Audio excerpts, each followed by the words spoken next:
Son premier coup de crayon, il l'a jeté dès son plus jeune âge. Aujourd'hui, à 51 ans, l'illustrateur Blutch est devenu un fer de lance de la bande dessinée française.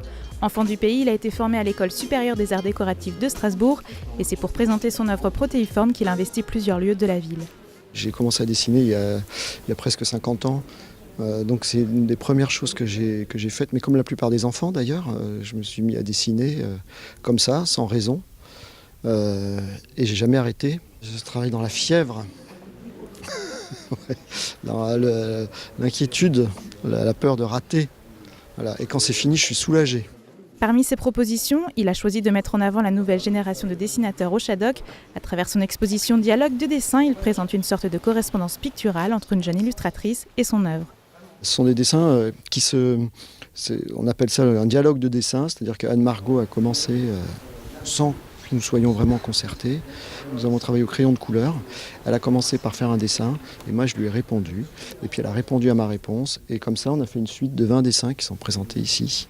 Ainsi, ils se sont répondus l'un à l'autre pour construire un dialogue qui suit certes un lien narratif, mais qui montre avant tout le style de chacun. Je pense que ça raconte plutôt nos idées, nos fantasmes, notre façon d'envisager le dessin, plus qu'une histoire qui mettrait en scène un personnage. Les styles différents ne nous permettent pas de dire tout ce qu'on veut. Donc en fait, ce qui était aussi assez intéressant, c'était quand Blutch proposait quelque chose et que moi, je devais, avec mon propre style, négocier une réponse. En fait. Blutch a quelque chose de très pictural quand il fait des aplats, par exemple. Enfin, quand il travaille la matière, il travaille vraiment la matière et le geste. Alors que moi, je vais être dans quelque chose de beaucoup plus froid, où le geste, justement, ne transparaît pas. De sa vision la plus moderne avec ses dessins numériques ou sous une forme plus traditionnelle avec la bande dessinée, l'illustration se répand sous toutes ses formes à travers la ville. Ici, à la médiathèque André Malraux, les œuvres autour du chantier côtoient les planches de Blutch. L'idée de ces rencontres, c'est de mettre en valeur ce qui constitue un marqueur fort de l'identité culturelle de notre territoire, à savoir l'illustration.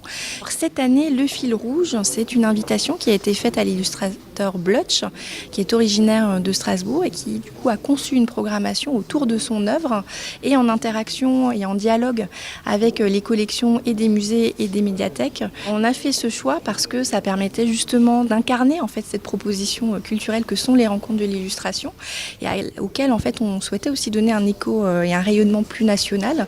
Une programmation à l'UGC Ciné-Cité rendra hommage au dessinateur récemment disparu Tommy Ungerer. Les expositions de Blutch seront également à découvrir à l'Aubette, au musée d'art moderne et contemporain, et les 2 maîtres du crayon seront réunis au musée Tommy Ungerer. En alliant la nouvelle génération et l'ancienne, ces rencontres continuent de faire vivre l'imaginaire des dessins.